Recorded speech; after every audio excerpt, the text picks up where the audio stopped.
بھوتیا حویلی۔ راجو شہر سے گاؤں آ رہا تھا اپنی زمین لینے کے لیے۔ راجو گاؤں آیا اور گاؤں والے سے بات کی اور زمین نے دیکھنے لگا۔ اس نے کئی گاؤں والوں سے بات کی اور بہت سی حویلیاں بھی دیکھی، لیکن اسے ایک حویلی بہت پسند آئی۔ مانو کہ جیسے حویلی نے اسے اپنی طرف آکرشت کر دیا ہے۔ وہ اس حویلی کو لینے کے لیے تیار ہو گیا۔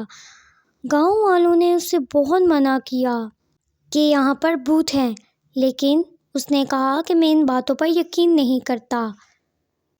اس نے حویلی صاف کرائی اور حویلی کو رہنے کے قابل بنایا اور وہاں پر بالکنی میں وہ ٹہلنے لگا۔ دن کو تو سب کچھ ٹھیک تھا، لیکن جب رات ہوئی اور وہ اپنی بالکنی میں آیا تو اسے ایسے لگا جیسے کوئی اس کا پیچھا کر رہا ہے اور اسے پیچھے سے آواز بھی آ رہی ہے، اور ایسا لگا جیسے کہ کوئی سایہ ہے اس کے پیچھے۔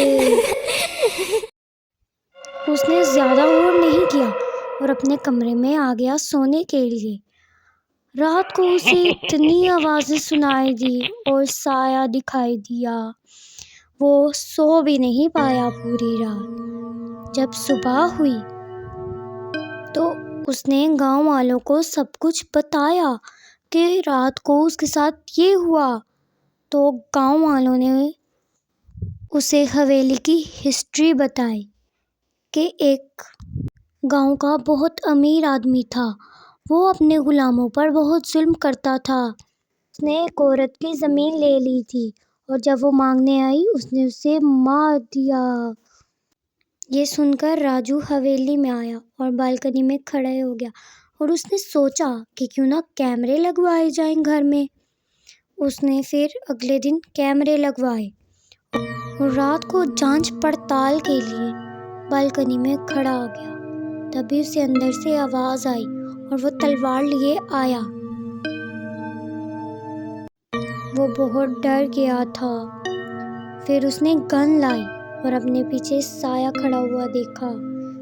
چڑیل نے اس سے کہا کہ تم میری مکتی کے لیے کچھ کرو، میں یہاں پر بھٹک رہی ہوں اتنے سالوں سے۔ راجو صبح اٹھا اور اپنے دوستوں کے پاس گیا اور سارا ماجرا رات کا سنا ڈالا اور ان سے مدد مانگی کہ اس کی مکتی کیسے دلوائی جائے۔ وہ سارے رات کو حویلی میں آئے اور ایک تانترک کو بلایا۔ تانترک نے اپنی تپسیا شروع کی اور تبھی چڑیل حاضر ہوئی اور وہ ان کا شکریہ ادا کر کے وہاں سے غائب ہو گئی۔